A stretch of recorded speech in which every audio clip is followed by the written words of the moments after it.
Hi there mga beloved yung soulmates, welcome to Renzo Taro. Maraming salamat po sa inyong walang sawang tiwala at suporta. At pasensya na po kung ngayon lang po muli ang inyong lingkod nakapag-record ng video. Pero medyo na busy lang po tayo medyo sa work, pero I will do my best. Sabi ko nga, gagawin ko po ang lahat. At maraming salamat po sa mga comments. May nagsasabi na just take it easy, wag masyadong pilitin. Kung may time lang ay singit ang reading. But I promise you, mga mahal kong soulmates na laging andyan at hindi ako iniiwan, na bibigyan ko pa rin po kayo sa abot ba na aking makakaya. At ngayon is Independence Day, maligayang araw ng kalayaan mga kapwa ko Pilipino, lalong-lalo ng pagpupugay sa ating mga mahal na mga OFWs, mga bayani nating OFWs, iba't ibang panig ng mundo. Katulad kan dito na rin ako sa Australia. Maligayang araw ng kalayaan sa ating mahal na Pilipinas. Okay? Ang atin pong reading ngayon ay reading para sa buwan ng July 2024 para sa ating mga pinakamamahal na nasa sign ng Virgo. Alam ko marami nagko-comment sa inyo. Nag-aantay kong ng reading para sa mga Virgo. Okay? Mga mahal kong Virgo na soulmates, huwag na natin itong patagalin pa. Ito ang inyong reading para sa buwan ng July 2024. Okay? Spirit Universe, Spirit Guides, first card please para sa ating reading sa July 2024 para sa ating mga pinakamamahal na nasa sign ng Virgo. Ayun, mahabol pa. Sige. Okay? We got, meron tayong 4 na cards dito. Sige. Okay, Virgo, handa ka na ba? Sisimulan natin ang reading para sa buwan ng July 2024 with the Knight of Cups card. Wow, this is a beautiful opening card. Bakit? Paano ko nasabi na napakaganda na opening card itong Knight of Cups? It's because it symbolizes na parang lately parang grabe. Alam mo yun, parang hindi masukat, hindi kayang explain yung suffering na naranasan mo. It seems that parang andun ka na sa verge of, nasa edge ka na ng giving up. Parang gusto mo na parang wag nang magpatuloy pa. It's because of the you're being bombarded with a lot of problems and sufferings, pero hindi ka bumitaw, Virgo, at talagang nagpatuloy ka. And this Knight of Cups card is just showing that here tapos na ang laban. It means that unti-unti ka na bumabangon sa iyong pagkakalugmok, sa iyong pagkakatalo sa buhay.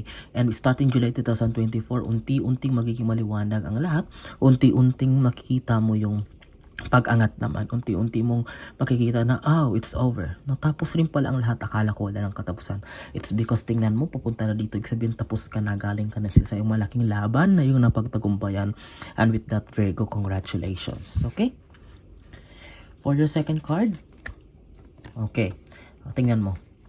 Virgo, para sa yung baraha is the Nine of Swords. Okay, it means that nung mga nakaraan, especially ngayong June, although there are some, meron pa rin kayo mga sleepless nights. May mga gabi pa rin na hindi kayo makatulog na maayos. May mga worries siguro. Mostly ang iniisip nila ay sa financial, sa trabaho, na talagang you are very desperate na parang makaangat sa buhay. Na parang, alam mo yun, paulit-ulit. Aangat, biglang babagsak, aangat. And it seems na parang, yun na, sinabi ko nga, there are times hindi ka na makatulog, sobrang lungkot mo, hindi mo na alam ang gagawin mo, hindi mo alam kung sinong lalapitan mo. And you are doing it on your own. Talagang nilalaban mo to na mag-isa ka lang. Parang sa labas, okay na okay ka. Parang yung mga tao na sa paligid mo, hindi ka nakikitaan ng ganitong mga bagay na nangyayari sa'yo. But deep inside, kung alam lang nila. But still, Virgo, dahil nga sabi ko, lumaban ka, naipakita mo, okay, itong barahan lang to ay nagpa-manifest. Ito yung mga nakaraan. At ngayong June, meron pa rin. Okay, meron pa rin ng sleepless nights. Pero hindi na tulad ng dati. Meron pa rin mga gabi na nagwo-worry ka. But still, sabi ko nga, starting July 2024, mawawala na. It's because of the Knight of Cups. Tapos na. Okay? Pagtagumpayan mo na. Okay? Maraming salamat po ha. And if this is your first time po sa ating channel, please don't forget to like us. So, syempre, mag-comment po kayo kapag naka-resonate po kayo. At don't forget to subscribe para mas lalo pong lumago ang ating channel. Oh, tingnan mo. Pangatong baraha, Virgo, is 10. Magkasunod. 9 and 10 of swords. Pakita ako, ha? Tingnan mo. Okay, what does it mean? magkasunod talagang malinaw na binibigyan tayo ng malinaw na mensahe ng universe. This 10 of swords rather, sorry ha. Yung 10 of swords na to, Virgo, ay napapakita lang na talagang aside from ng mga sleepless nights na naranasan mo dito, ay itong barahan na to ay napapakita lang na meron sa paligid mo, Virgo, na hindi mo lang alam, na akala mo ay ito yung mga taong akala mo ay they are caring for you, binavalue ka, but deep inside ay sila pa yung nakakadagdag sa'yo ng stress, nakakadagdag sa'yo ng problema. It's because alam mo yun, lugmo ka na nga, Virgo. Pero itong mga tao na to, parang wala lang silang pakialam. Imbis na i-cheer up ka, imbis na tulungan ka, ay parang sila pa yung nagiging burden sa'yo. Siguro maaring some friends, some family members na parang parang ikaw na yung inaasahan ng lahat, na hindi lang nila alam, ang bilis lang makahingi, ang bilis lang maka-request ng ganito, pero di nila alam yung suffering na pinagdadaanan mo, Virgo. At ito yon, okay? It seems that you're on the ground talagang. Aside from that, meron pang mga hindi masaya sa nangyayari sa buhay mo, imbis tulungan ka, lalo na mga kaibigan mo or mga circle na talagang malapit sa iyo ay pinag-uusapan ka, they are backstabbing you, talagang masaya sila na makitang down na down ka, Virgo. Okay? This card is just talagang pinapakita nito na, Virgo, na talagang as an earth sign, talagang prone kayo sa mga ganito. But sabi ko, ulitin ko, dahil nagsimula tayo, although mga negative cards na to, but dahil ang simula natin, ang unang card natin ay Knight of Cups, ay talagang matatapos din to mga to. Okay, magugulat na lang sila, Virgo. Oh, tingnan mo. Ayan na. Natatawa ako. Tingnan mo. Yung pang-apat na card. Look what is the fourth card, Virgo. Okay, para mabigyan ka ng pag-asa. Is the Strength card. Okay, starting July 2024, magkakaroon ka lang daw nagkakaroon ka na daw, Virgo, ng lakas. Na you are not expecting na talaga magkakaroon. It's because of these sleepless nights and pagkabigo na naranasan. Here the universe will give you the strength starting July 2024. Papakita mo sa lahat na here I am, nakabangon, at talaga alam mo yun, babalik ako to. Okay, I am redeeming myself, ako na to, na and after all of this ay talagang maraming lessons na matututunan kay Virgo, and that's a good thing. Itong kagandahan kapag binibigyan tayo ng pagsubok ng universe ay hindi lang tayo basta bumabangon, ay talaga may mga lessons tayo natututunan at ina-apply natin to. Virgo, you're one of the intelligent signs sa universe, at talagang alam kong hindi basta-basta ka magagamit ng mga tao, hindi basta-basta ka maluloko. Yes, pakikipagsamahan mo pa rin sila, gagawin mo pa rin yung mga bagay na dati, pero with caution, medyo konting pag-iingat na, dahil alam ko, Virgo, magiging matalino ka. Don't worry, starting July 2024, you will have the strength to carry on. Magpapatuloy ka dahil sa lakas na ibibigay sa iyo ni universe. Okay? That's the fourth card. Sige, magpatuloy tayo. Again, maraming salamat po sa inyong walang sawang tiwala, suporta, pagmamahal. Although hindi na po tayo regular nakakapag-reading, pero thankful po ako na ito pa na nag-aabang pa rin po kayo. At maraming salamat po sa hindi niyong pag-iwan sa inyong lingkod, Renzo Tarot. Okay? Nahulog na. Sige. Virgo, yung pang-limang baraha. Okay, look. Your fifth card, pang-limang baraha sa July 2024 is the 10 of Wands. This is the unang one na baraha na lumabas sa reading natin. It means that, ayan, talagang pinapakita lang, Virgo, na talagang kahit sa July, okay, parang ikaw pa rin yung parang pasan mo pa rin ng daigdig. Okay. Sa bagay, talagang kahit hindi lang July, talagang every day, every month, throughout your life, ito yung naranasan mo. Sa iyo nakaatang lahat ng obligasyon, ikaw yung naasahan ng lahat, you're the breadwinner of the family. Kasi nga, nasa nature ng mga Virgo, pagiging matulungin, hindi natitiis ang lahat ng humihingi ng tulong, lalong-lalo ng mahal sa buhay. But ang gusto sabihin nito is, on July 2024, hindi ka pa rin exempted sa mga bagay na ito. At hindi na rin ako magtataka, okay, Virgo, kasi alam kong kayang-kaya mong gawin lahat na to. Okay, alam mo yung pagkat wala natitira sa'yo, bibigay mo pa rin lahat. And look, with this card, ay pinapapakita lang ng nature ninyo mga Virgo, na talagang yung pagiging, alam mo yun, parang, sige na, akuin ko ng lahat. Ibigay mo na lahat sa akin, ibagsak mo na sa akin, kahit problema ng iba, pinoproblema mo, at kung kakayanin mo, ay magtutulong ka pa rin. This is just showing the personality of the Virgo, and this July 2024, magtutuloy-tuloy pa rin yan. But don't worry, kahit ganyan yan, ay dahil sa Knight of Cups, ibig sabihin, tapos na mga problema, magbibigay ka pa rin, tutulong ka pa rin, pero hindi na tulad ng dati. Alam mo yun, parang gusto mo tumulong pero hindi mo alam kung saan ka kukuha ng pangtulong. Okay? Sige, that's the first deck, first row, first 5 cards. Spirit Universe, Spirit Guide, 6th card po para sa ating pinakamamahal na nasa sign ng Virgo. Yun. Yung isa pong bara ay hindi nahagip ng camera. Sige po. Ito yung pang-anim. Ito yung pang-pito. Sige. Okay, Virgo. Okay, sword. Ace of sword. Yung pang-anim na baraha is starting July 2024. It is the realizations. This is the confirmation na talagang you are on the verge of success. Okay. Bakit ko nasabi?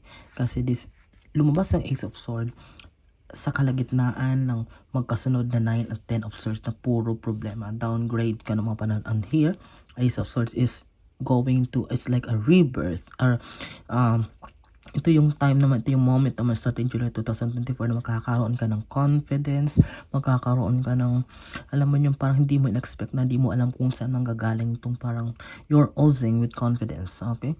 Hindi lang basta makikilala ka, hindi lang basta bubusan yung blessings, but you will lead. Okay, with this Ace of Sword, ikaw naman yung susundin ng lahat, ikaw naman yung titingalin ng lahat. It's because you will be surprised at kahit ikaw magugulat ka sa bagay na to na mangyayari sa buhay mo. Okay. Wow, Page of Cups. Okay, anong ibig sabihin nito? Sa July 2024, Virgo, listen. This Page of Cups cards is just showing na ang universe, ang naisiparating na mensahe ng universe ay talagang hindi lang basta babangon ka. Kasi starting July 2024, hindi lang basta rebirth, hindi lang panibagong kumbaga redemption para sa mga nawala sa'yo, para sa mga natalo mo, but talagang you will be harvest. This will be the start of harvest season. Actually, you are lucky, Virgo, until next year 2025. This will be a harvest season. Mag-aani ka naman. Kumbaga ito yung time na talagang babawiin ko. Kumbaga sa sugal, di ba? Ang dami mo nang tinaya, natalo, at one time, big time, tumaya ka, tas nanalo ka, at nabawi mo ang lahat. This is the Page of Cups. It means this is a harvest cup. Tingnan mo, Knight of Cups, and this another cup, but tingnan mo may laman. It means that overflowing of abundance, prosperity para sa inyo, Virgo. Okay. Kapag naka-resonate po kayo, mag-comment po kayo. At kapag hindi naman kayo naka-resonate, pwede nyo naman pong kunin ang reading natin sa ibang mga videos na nandiyan sa nalalabas sa feed mo po. Okay? But here is ang inyong lingkod po magpapatuloy po, nabigyan kayo ng mga soulful and meaningful na tarot reading sa abot po ng ating makakayaan. Please don't forget to share sa mga kilala nyo po, kaibigan ko, opisina, kamag-anak na mahilig rin sa tarot reading para mabigyan natin sila ng soulful and meaningful na reading. Okay, we have 2 cards na nahulog po. This is for 8 and 9. Sige, buuin na natin, kunin natin yung pang 10 para matapos na tayo. 10th and last card, Spirit Universe, Spirit Guides. 10th and last card po para sa ating pinakamamala nasa sign ng Virgo. July 2024 reading. Virgo, 10th and last card please. Spirit Universe, Spirit Guides. 10. Ayun. Lumabas na. Ayan, sige. Okay. Sige, Virgo. Patuloy tayo. Para sa yung 8th card. Wow, this is a Queen of Wands. Wow. Wow, bakit ako nag-wow? It's because you will be in a hierarchy. Di ba sabi ko nga dito sa Ace of Swords, ito yung katuparan ng mga pangarap, redemption, babawi ka. And with this Queen of Wands is that talagang meron mga tao na mga dating parang hindi bumilib sa'yo, parang pinagtawanan ka, minilit ka na talagang biglang magkakaroon ng turn out. Parang, ang tawag nito, parang turnover. Parang, you will be surprised. Bakit parang nangyari ito? Lalapit naman sila sa'yo ngayon at ikaw naman yung hinga nila ng advice. Ikaw naman yung parang i-idolize nila. With this Queen of Wands cards is talagang you will be sitting in a throne na talagang, okay, it's because siguro dahil sa mga pinagdaanan mo, siguro dahil sa mga problema na talagang na-overthrow mo, talagang na-overcome mo, talagang you will be an inspiration to many, Virgo. Talagang magpapatuloy ito dahil alam naman ng lahat kung paano ka lumalaban sa buhay, patas at talagang nagpupursige. Okay. Ninth card is the Seven of Cups. Okay, daming cups na lalabas. This card is showing nasa July 2024. It's like you will be choosing for a lot of options dahil this is a good problem kasi dahil sa sabay-sabay ng mga blessings na darating, mamimili ka. And alam ko, Virgo, na matalino ka, magiging maingat ka sa mga decision na gagawin mo. And with this one, ay talagang good problem ito kasi kaliwa kanan yung mga blessings na parating, yung mga opportunities, transactions, and this is related. Tapusin na natin to. 10th and last card is about transaction. Kung titingnan, this is a dark transaction. Ibig sabihin, maging maingat kasi merong sa July 2024 may mga mag-offer ng mga investment, gusto makipagsosyo, ay mag-invest ka dito, mamuhunan ka dito.